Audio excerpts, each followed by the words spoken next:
সেদিন সকাল সকাল বাজারে চলে গেছিলাম মাছ আনতে।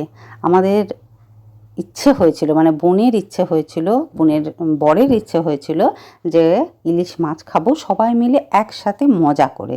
তো বাজারে চলে গেলাম সকাল সকাল, আর সেদিন বাজার ভর্তি শুধু ছিল ইলিশ মাছ। তো বরফের ভিতর থেকে একটা বড় সাইজের ইলিশ, প্রায় 1 কিলোর ওপর ওজন হবে ইলিশটার, সেই ইলিশটা নিয়ে নিলাম। আর এবং ওজন করে মাছালা খুব ভালো করে আঁশ ছাড়িয়ে ওটাকে পিস পিস করে দিল। তবে ইলিশের মধ্যে ছিল প্রচুর ডিম। তো যাই হোক, 2 রকমের রেসিপি বানাবো। একটা বানাবো কলা পাতায় পাতুরি, আর ইলিশের তেল ঝাল। তো পাতুরি বানানোর জন্য ঘরে এসে কলা পাতা নিয়ে চলে গেলাম বোনের বাড়ি। বোন ভালো করে ইলিশ মাছটা ধুয়ে ফ্রিজে ভরে রেখে দিয়েছিল।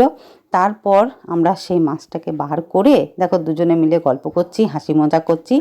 আর এই করে বেশ সারাটা দিন আমাদের খুব ভালোই কেটেছিল সেদিনকে।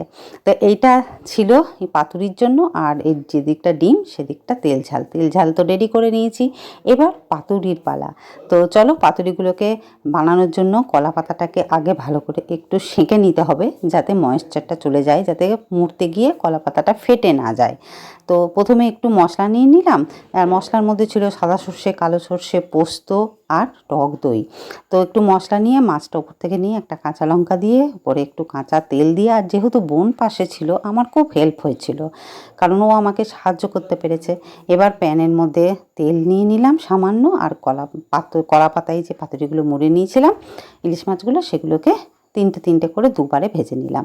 এরপর খেতে বসার পালা। প্রথমেই আমার বোনের বর সঞ্জয়, আমার ছেলে, বোনের ছেলে, ওরা খেতে বসে গেছে।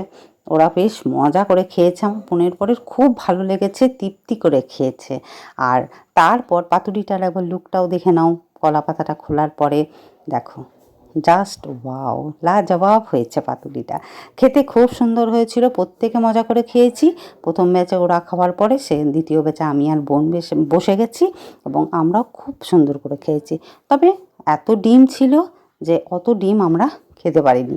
লাখ লাখ ইলিশ মাছ খেয়েছি আমরা সেদিনকে। চলো, আজকের মতো মিনি ব্লগটা এখানেই শেষ করছি। ভালো লাগলে লাইক, কমেন্ট, শেয়ার, সাবস্ক্রাইব করে দিও। তোমাদের সঙ্গে দেখা হচ্ছে আবার অন্য কোনো মিনি ব্লগে। ততক্ষণ অবধি তোমরা খুব ভালো থাকো, সুস্থ থাকো, আনন্দে থাকো। টাটা।